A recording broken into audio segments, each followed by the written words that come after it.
Webinar this evening is the burning topic of corruption. It is a subject with which all of us are concerned. It has very dire consequences for the country. So today we'll examine it in the context of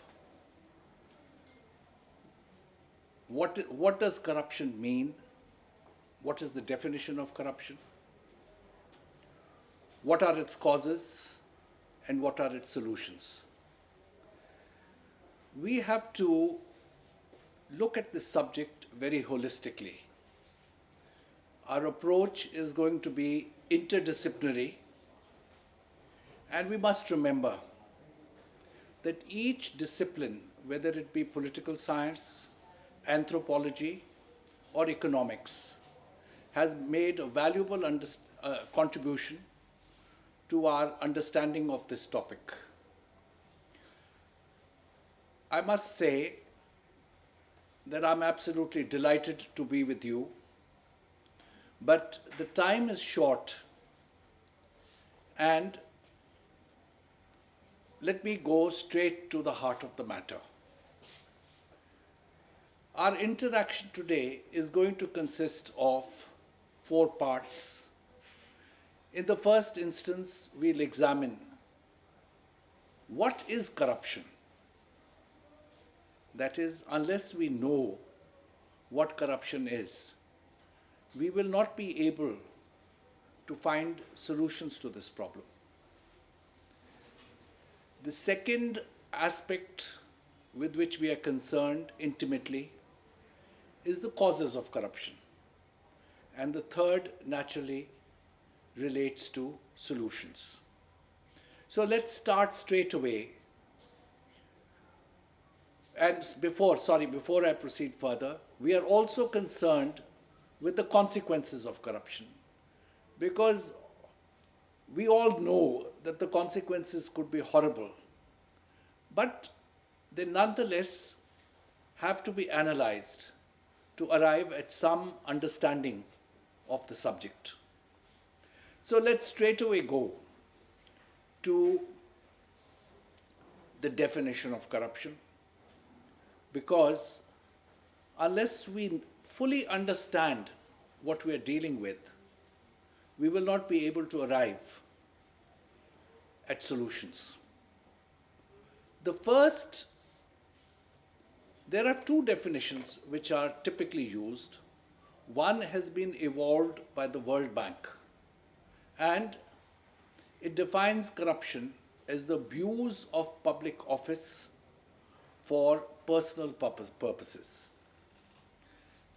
Academic literature on the subject, whether it is economics, whether it emanates from economics, political science, or anthropology, is replete with this definition. The difficulty is that in operational terms, it presents a lot of difficulty. When you actually formulate this definition into the law, what we find in India is that there are certain kinds of corruption which are very blatant and which are very obvious. If you have enough evidence to establish such acts of corruption, whether they be in the form of bribery or extortion, or finding a person in assets disproportionate to his known sources of income, what you will find is that if you have such strong evidence against a person, you can straight away prosecute him. But believe me, after having dealt with 16,000 disciplinary cases when I was in the Central Vigilance Commission, there are very few which satisfy this definition completely. So in India, we also take cognizance of certain aspects of corruption which are not captured by this definition and which are separately proceeded against by various departments of the government through disciplinary proceedings. The definition I'm going to give you now is typically the one which has been approved by the Central Vigilance Commission, is utilized by various departments of the government, and has been approved by the Supreme Court. What is this definition? It also takes cognizance of a wrongful loss caused to the organization, a wrongful gain that might accrue to an individual, a group of individuals, a party, or a set of parties. It takes, the new second definition also takes cognizance of acts which are characterized typically by malafides.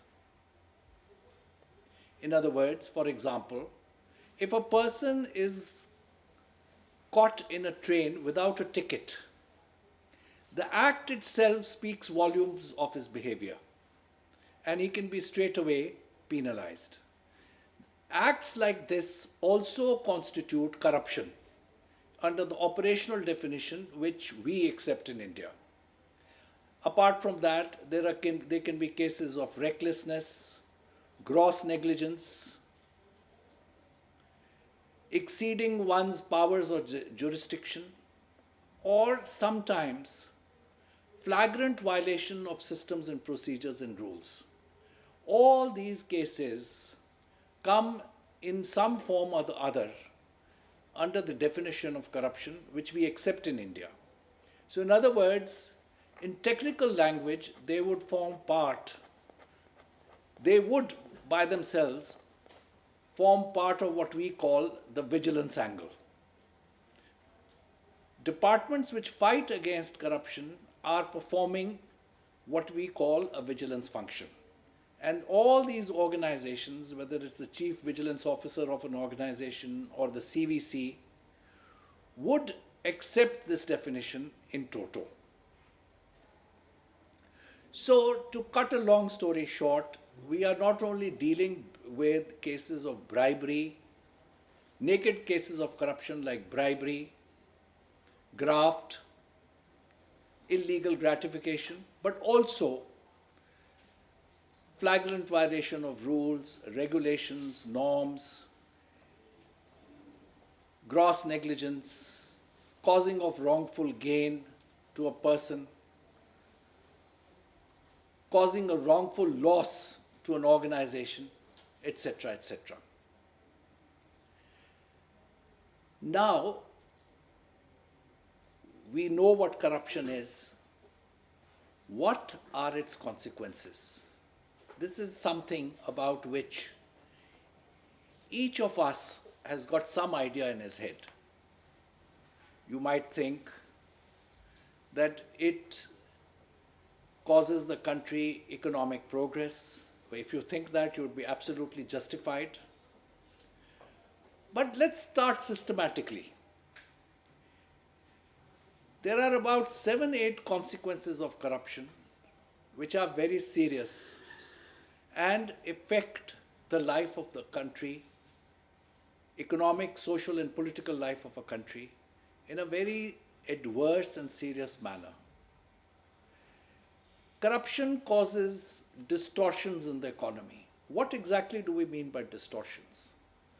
Distortions means basically that when, for instance, a man produces a fake certificate to acquire a job, he ousts a lot of people who otherwise would be more eligible than him, who genuinely fulfill the qualifications.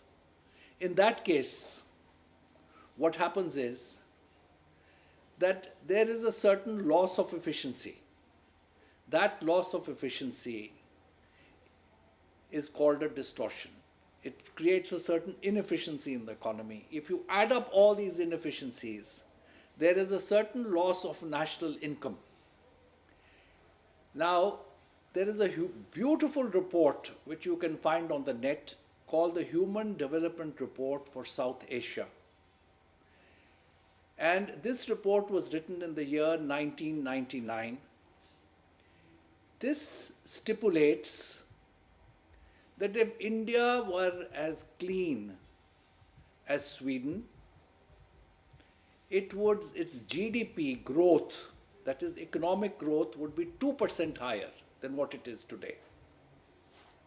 Similarly, if a country like Pakistan were as clean as Singapore, its citizens would earn 2% more income. Now, 2% appears to be a small sum, but if you cumulatively over a 25-year-old period, 25-year period, what would happen is that people would be earning 50% more income than what they are currently.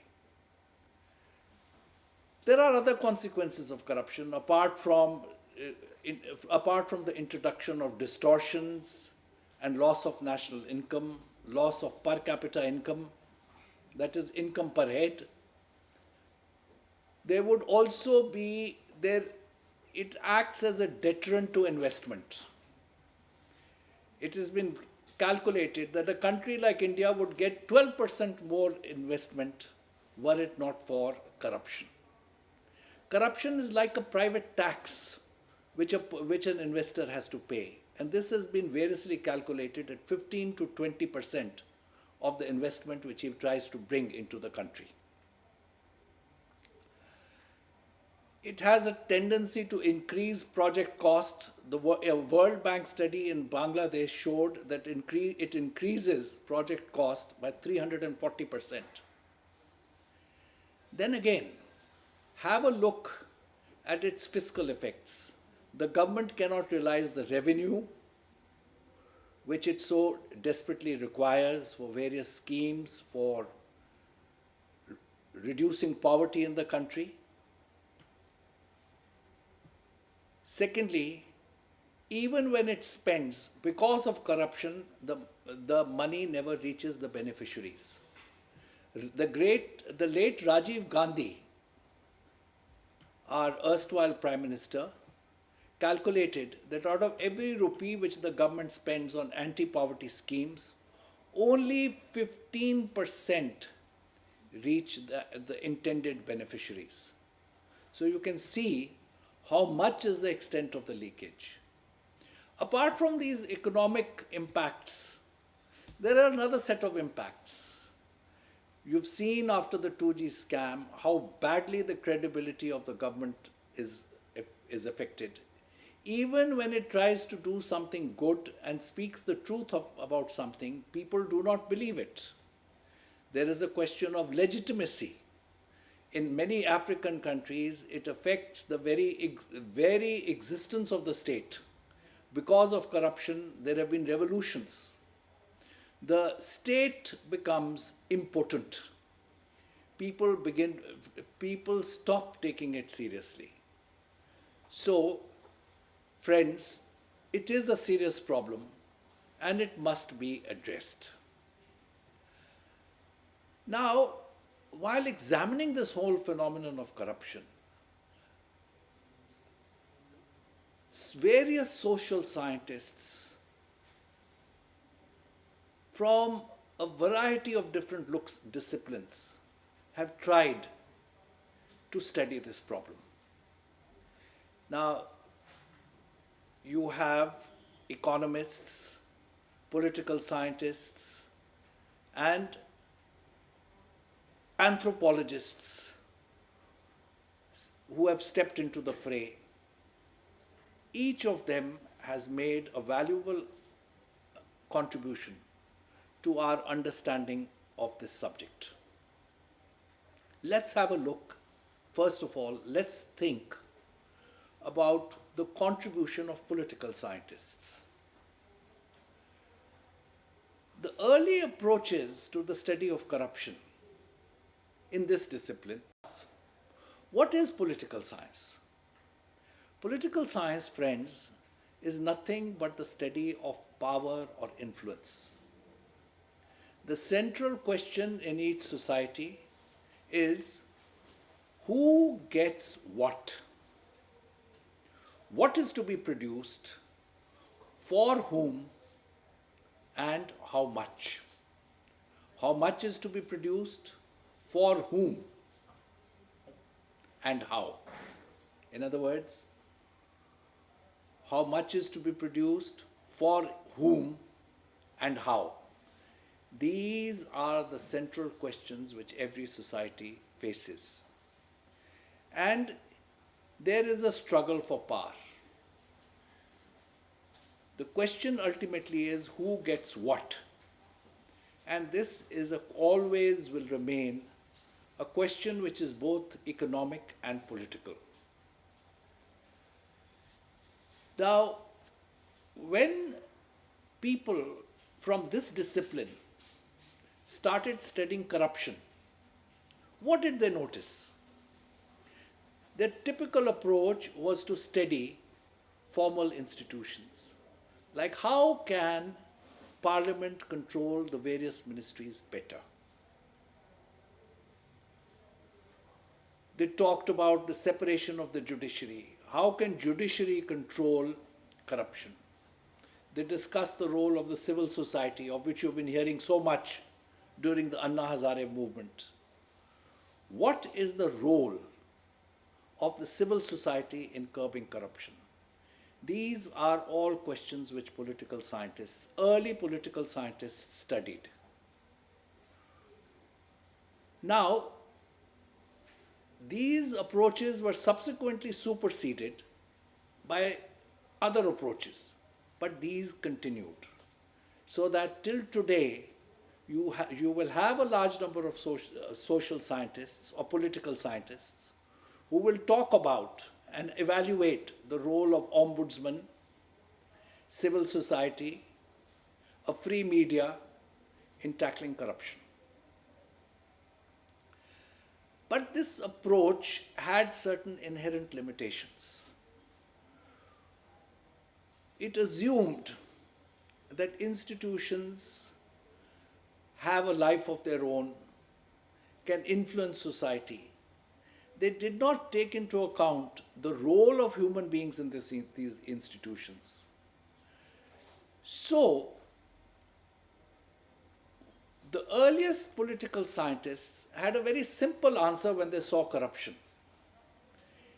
They said, when there is too much corruption in a country, it means that it has not yet been able to modernize itself. The society is still in the process of modernization. This was an important thought. It also created a certain idea that it is symptomatic of a poorly functioning state, a poorly functioning government. But does that solve the problem? Then later on, the approach changed. They started discussing the relationship between different kinds of governments, different kinds of regimes, and corruption. This subject is so vast, and this webinar which we're having has a time duration. So I'll confine myself to an important contribution which some of these later approaches made to the study of corruption. What were these later approaches? They discussed, for example, what is the relationship between democracy and corruption? Does corruption increase with democracy or does it decrease with democracy?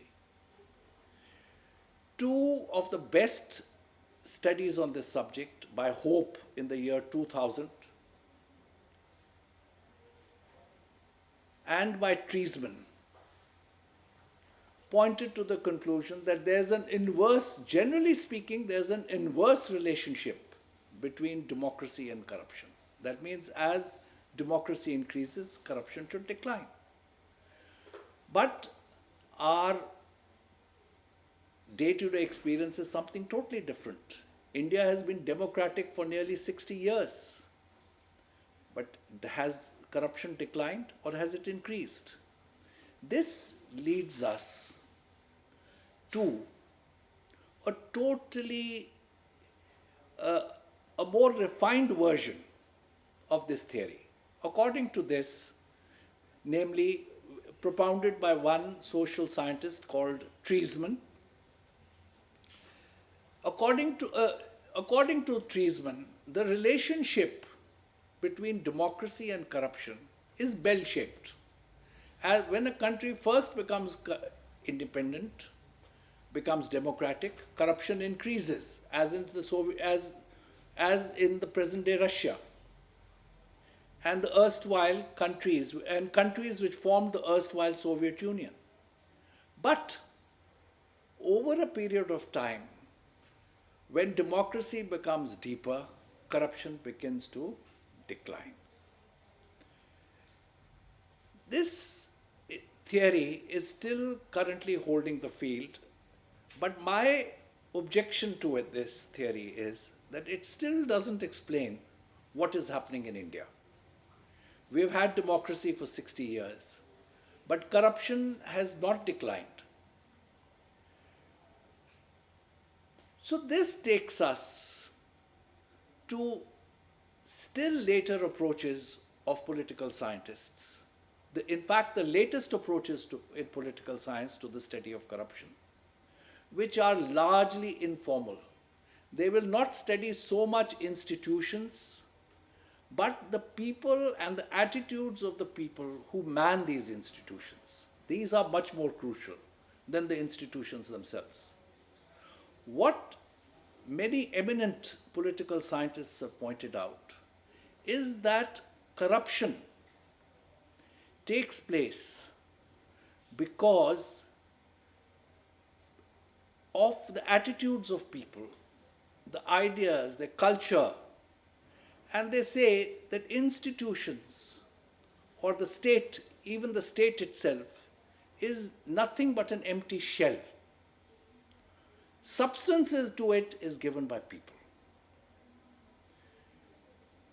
This approach was particularly developed by certain French political scientists, and we'll have a lot to say about it presently when we take up the contribution of anthropology to the study of corruption.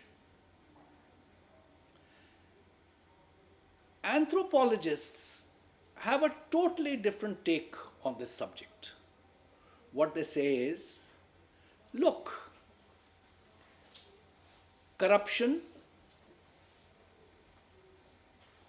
takes place because culture, attitudes, thinking, the society's ideas of right and wrong have an important role to play in the study of this phenomenon. And anthropologists have got very interesting methods.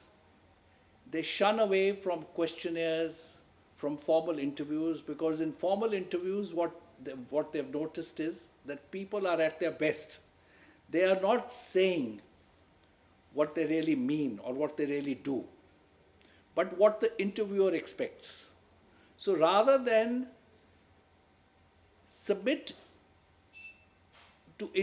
make their respondents submit to interviews, they just go and observe people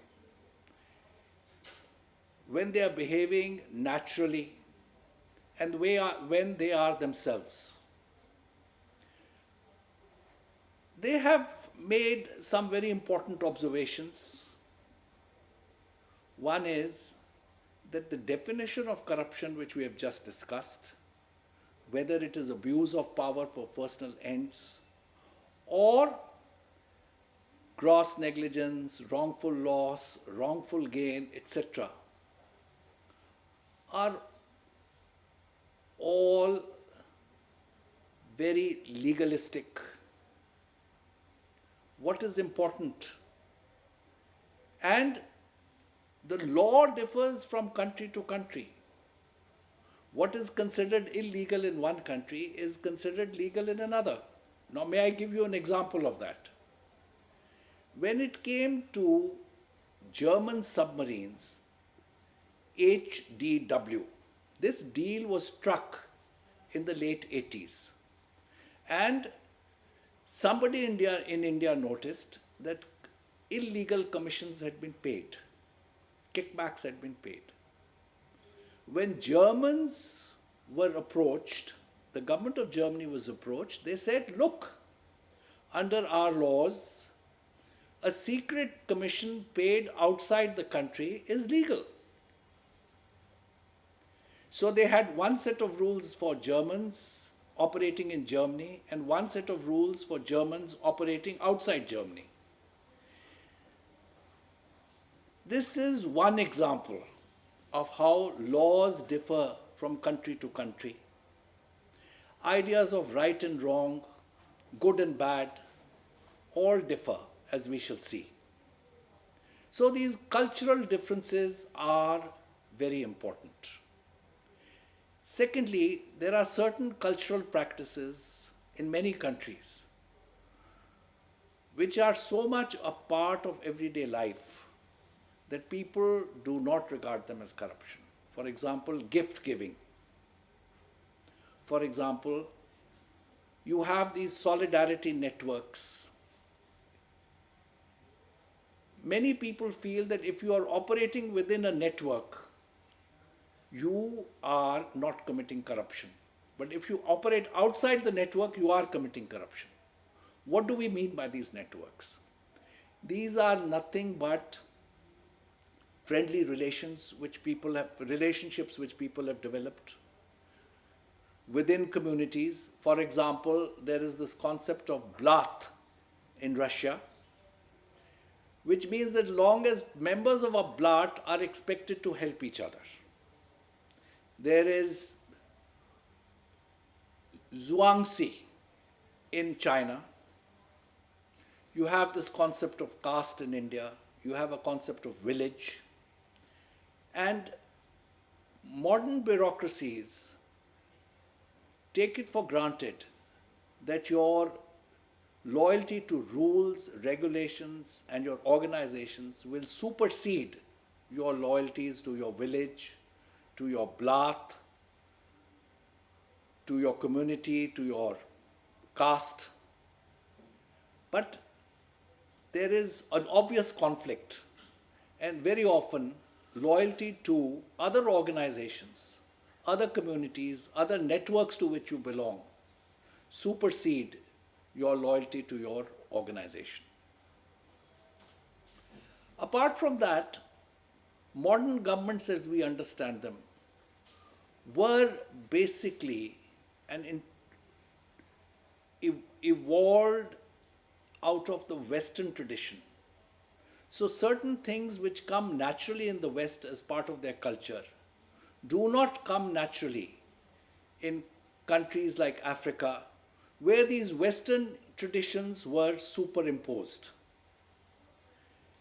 And the colonial experience which these countries had itself smacked of so much corruption that it was very different from the West. With the result that today you have the same laws in the West which you have in India. You have the same rules, regulations, and norms, but they're implemented so differently.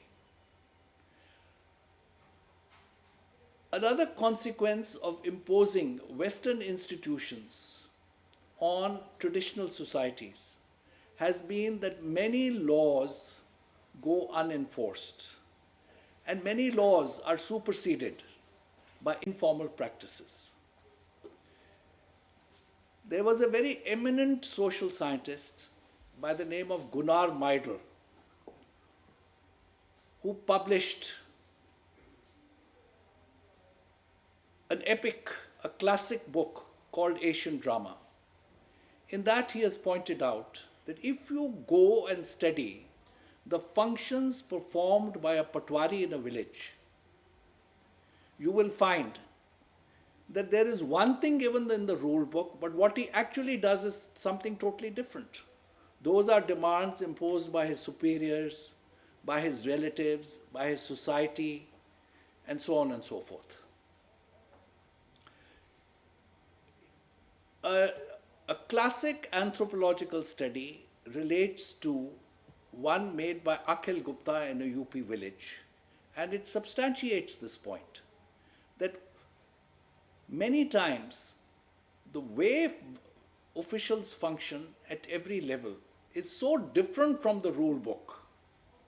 You will find a Patwari openly talking sometimes. Why take a particular name of a particular institution? Any number of junior officials dealing with the public in a manner which is totally different from what is provided in the rule book. And yet, both he and the people whom we are dealing with are totally comfortable. So, this is not to condone corruption. This is not to say that corruption can be justified because of cultural practices, but to say that when we look for solutions, we must take into account these cultural practices and find out how we can get over the impediments which these cultural practices impose. Now let's look at what solutions can we find to the problem of corruption. Or even before that, let's see what economists have to say. Economists typically like to establish correlation between different variables. One variable which has always fascinated economists is the relationship between GDP, and that is the national income, the income which you, I, and billions of and the billion other Indians earn every year, and corruption. What they find is that corruption increases when in poor countries corruption is more, in rich countries corruption is less. Why should that be so? The point is that this is a very robust relationship, and it can stick up to any studies, any statistical studies which might be carried out. Why is this so? They point out that as a country develops economically, and as national income grows, as people become richer, as people's incomes grow,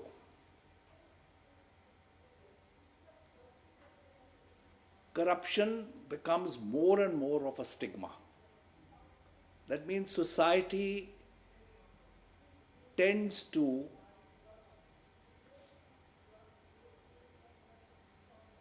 black mark a person who's corrupt.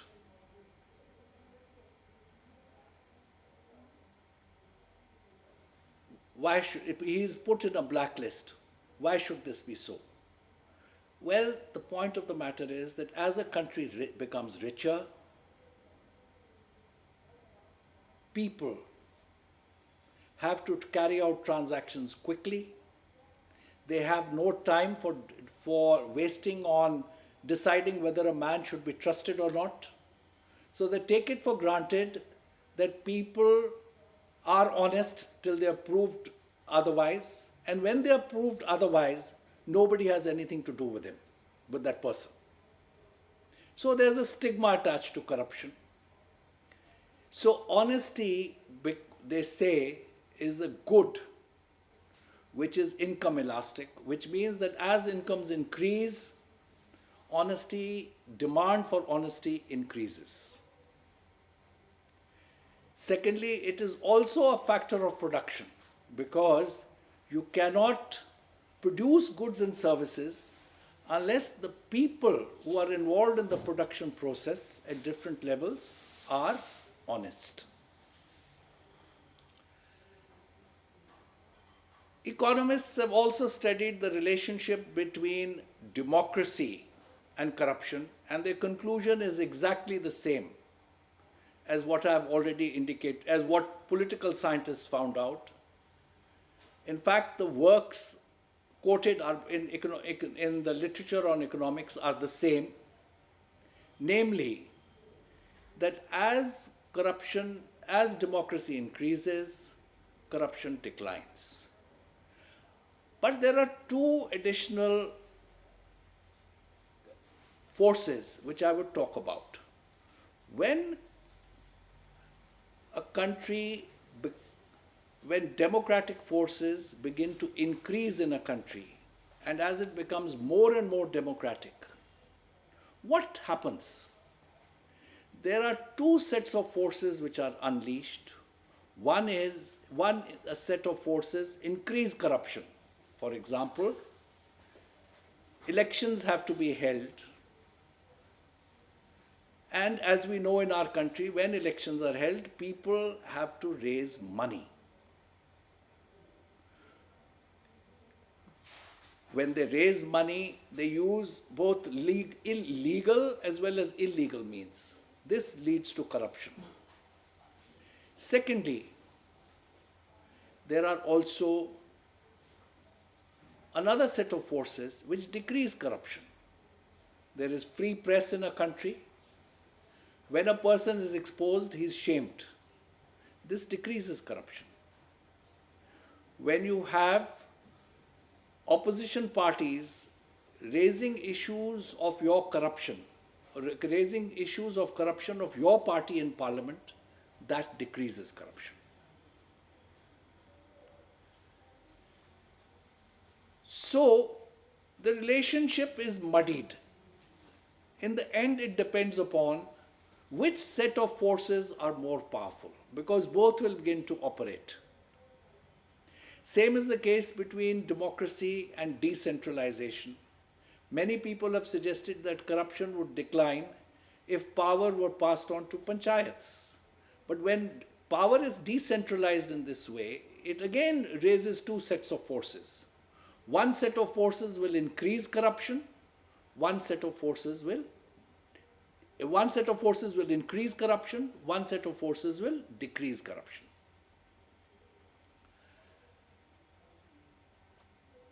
Now, let's have a look at the solutions. If you look at solutions which have been propounded by the World Bank, by the CVC in India, by various other social scientists, what you will find is that they will fit into a certain equation. Let me give that explanation to you. Corruption is a function of monopoly power plus discretion minus accountability and low salaries. That means as you increase the power of officials, as you give them more discretion over decision making, corruption will increase. But if they are accountable for what they do, if they are held responsible for the decisions they take, corruption will decrease. And certainly it is linked, many studies have shown, to salaries which people get. Now the last part, salaries, has always been controversial, so I will not talk about it at great length. But all the practical initiatives which we can think of will attack one or the other of these three variables: discretion, power, and accountability. Let us look at what has worked in India, because we must look at problems in a positive way. We must believe that they can be solved. There used to be tremendous corruption in the railways when the system was being run manually. Nobody knew how many seats were available. You had to, for different trains, you had to stand in different queues. There used to be tremendous hassles which an ordinary traveler used to face. Many people used to turn to agents who would exploit them. Look how things have changed. How has that been brought about? Computerization of reservations. You stand in one queue, there is one window which will deal with all the different trains, and the computer tells you what is the availability, where you are on the waiting list, and whether you have a chance of getting a ticket or not. Let's look at it in another way. There used to be a lot of corruption which small borrowers used to face in banks. A lot was left to the discretion of individual clerks. They could take time in debiting or crediting a transaction. Sometimes it would take days. If it involved banks in different cities, it could take months. With computerization, look how quickly transactions take place today. The discretion of officials has been reduced in banks, just as it has in the railways. Look at another initiative. So this initiative, the latter one, was taken by the Central Vigilance Commission. Electronic clearing of checks is another initiative which was mandated by the Central Vigilance Commission and has helped customers of banks in quickly putting through transactions. So in other words, what was identified as creating corruption were delays. The moment you curb delays, you reduce the power of officials to cause delays, corruption comes down. Look at another major initiative which the Commission took. This related to banning post-tender negotiations with various persons who might be tendering for a particular project or for supply of goods to an organization. An organization now cannot carry out post-tender negotiations with anyone. The contract has to be awarded to the lowest bidder. And this has, I'm told, done a lot to curb corruption in procurement and purchase of goods and services by the government from private parties. You can see the role which institutions have played in curbing corruption. We know the great service done by the Comptroller and Auditor General in unearthing the 2G scam. So this is again something which political scientists in particular would love to study. How this particular institution evolved and how is it that it has become so effective today. The Election Commission is doing a wonderful job in running elections in our country, and it is by and large corruption free. So all solutions, what they say is licensing of any kind should be brought down to the barest minimum. This is what the World Bank has said. Other solutions also tackle these three variables. Now, we have discussed so far the definition of corruption, the causes of the definition of corruption, the perspective which different disciplines have to offer on corruption. We have studied the contribution made by political science. We have studied the contribution of anthropology and economics in the study of this phenomenon. And finally, we have through this interaction looked at the effects of corruption. And finally, we have also seen that solutions are possible. But the solutions which I've suggested to you are largely systemic in nature. I'll now be happy to answer any questions that you may have.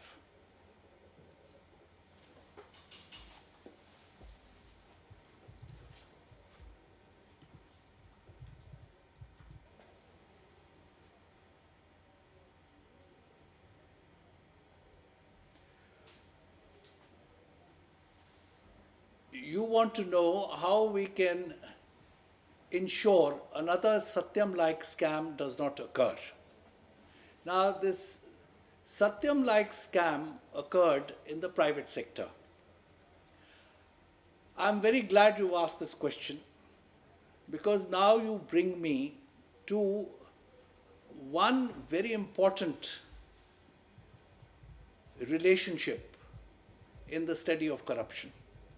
That relationship is the relationship between corruption and systems and procedures. Corruption will always be a function of systems and procedures. That is, where systems and procedures are strong, corruption should not take place. In this particular case, what we found was that systems had failed. For example, the directors in the company independent directors in the company had not done their job. The audit committee had not done its job. Internal audit had failed. External audit had failed. And something which, if everybody had done the job which he was expected to do, corruption should not have taken place. But it was such a big scam was allowed to happen, largely because the system provided the opportunities. Had the system not provided these opportunities, corruption would not have taken place. And that is what, again, what it brings out is that ultimately systems and procedures will be run by men and women. And any system will be as good as the men and women who run it. I hope that answers your question to some extent.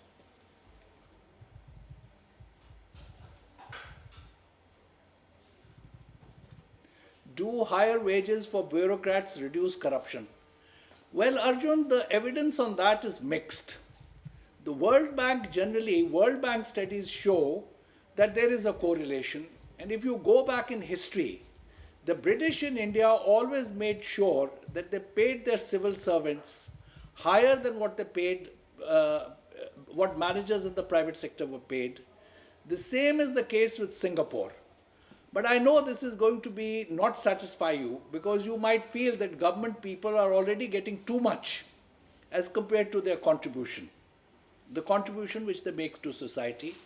I think what it means is that we should aim for a smaller government, a government which employs fewer people but who are looked after and kept above temptation.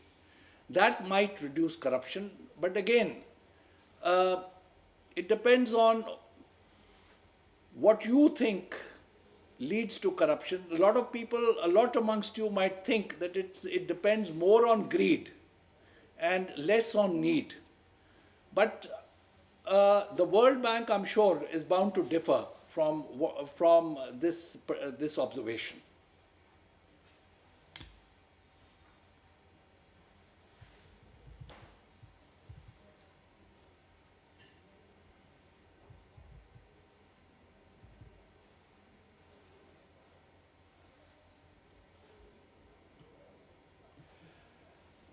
Abid, you're asking a wonderful question, but I think it's not related to the subject.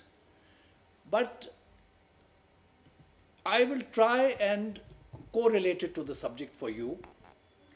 You are absolutely right. Development in the northeastern parts of the country is not as good as it should be. And if you recall my observations about economic development and corruption, if economic development takes place, corruption automatically has a tendency to come down. Not the big ticket corruption like what we find in the Pentagon in America, but certainly the day-to-day corruption where we have to pay to get a driving license or for paying our property tax and things like that.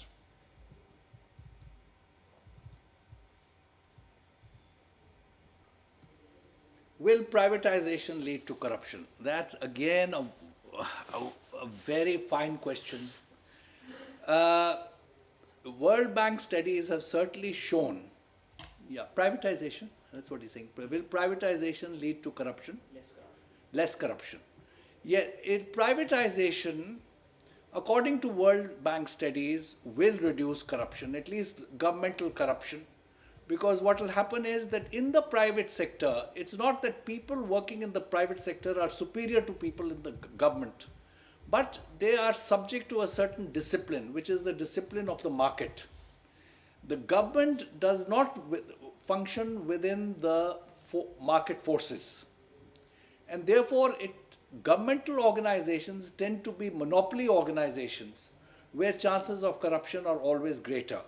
But when you introduce competition, that will reduce corruption.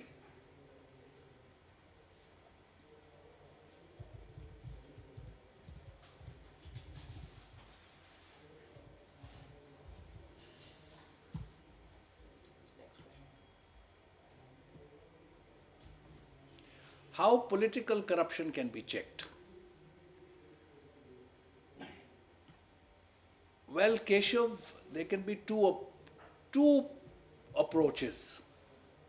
One is that the institutions themselves can be improved. New institutions can be set up like the Lokpal, which can keep a watch on how legislators behave, on how ministers carry on their day-to-day functions, and it should be people can complain to them. But the other approach would be more sociological, more culture-related, where you try and educate society in better values. This will be more of a long-term solution, where you educate people in better values, so they in turn elect better leaders who behave in a much more accountable way to the people who elect them. So I'm afraid it's a long-term solution. And in any case, contrary to what many people want, I know a lot of us suffer from corruption. We are fed up with it. But there are no quick fixes to this problem. I hope that answers your question.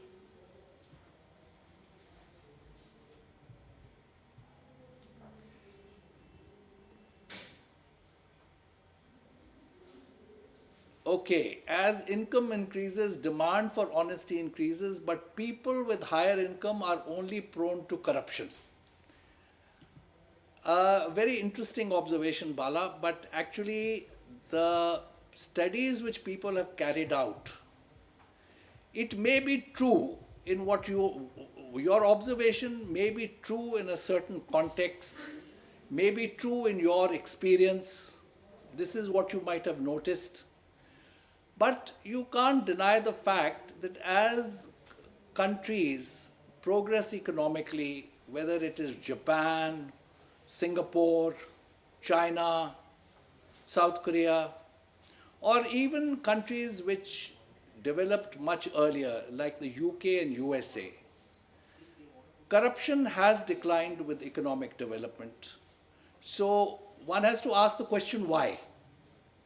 And this is one observation which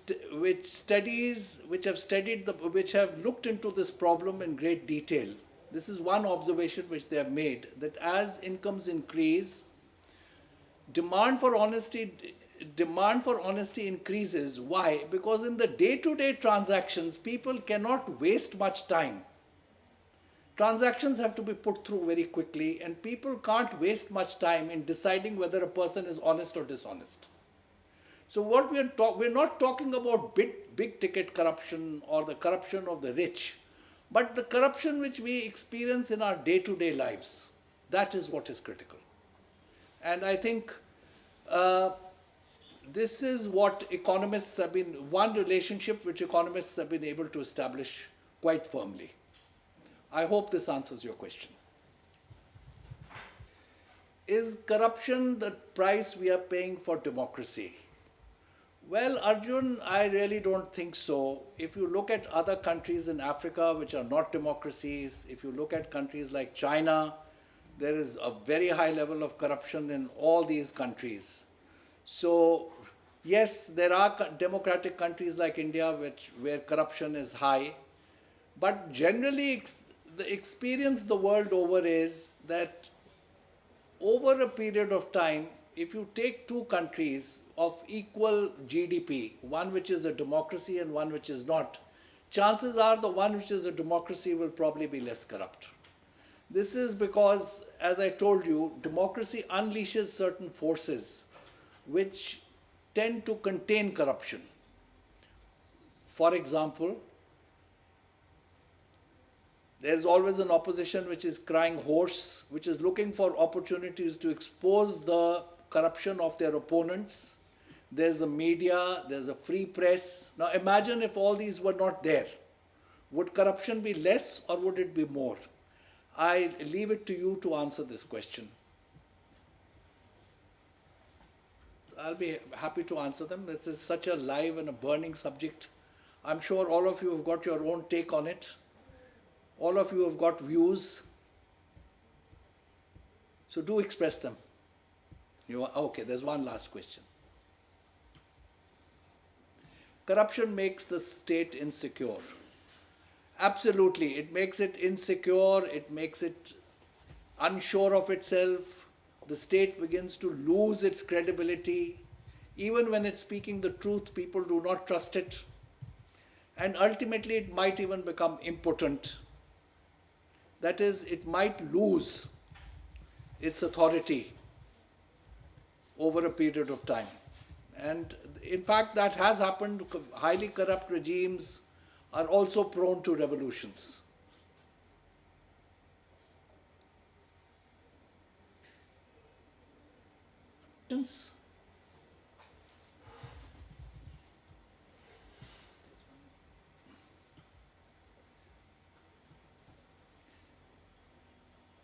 What does Sonia Gandhi mean by corruption cannot be fought with speeches? I totally agree.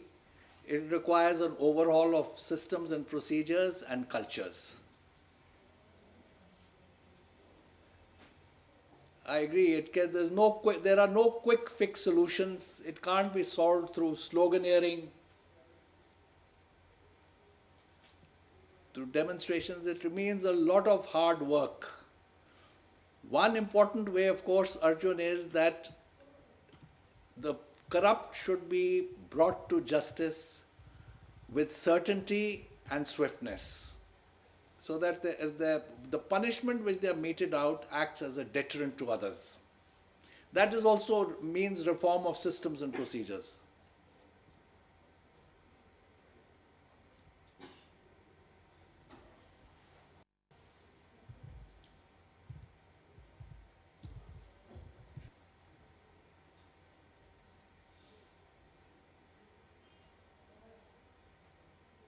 When in power, people start making money.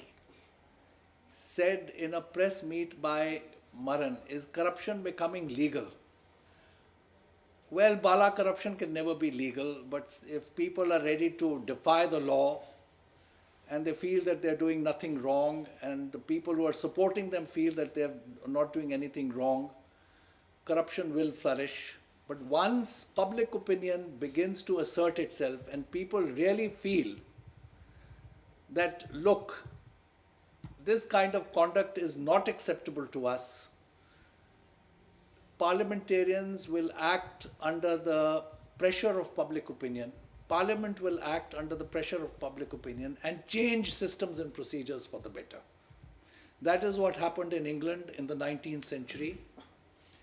England, by the way, UK was a highly corrupt society. But when the public opinion became strong, it was cleaned up in less than 10 years. So centuries of corrupt and decadent systems were cleaned up within a span of 10 years by Gladstone and Disraeli.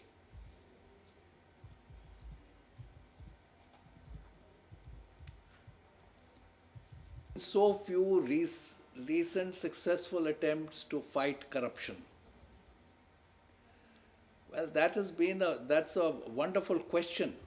You must ask this of our politicians and people who are laying down systems and procedures for this country. It's basically, I feel they don't feel enough pressure coming from the public to change. When that pressure comes, things will change, although it might take a long time.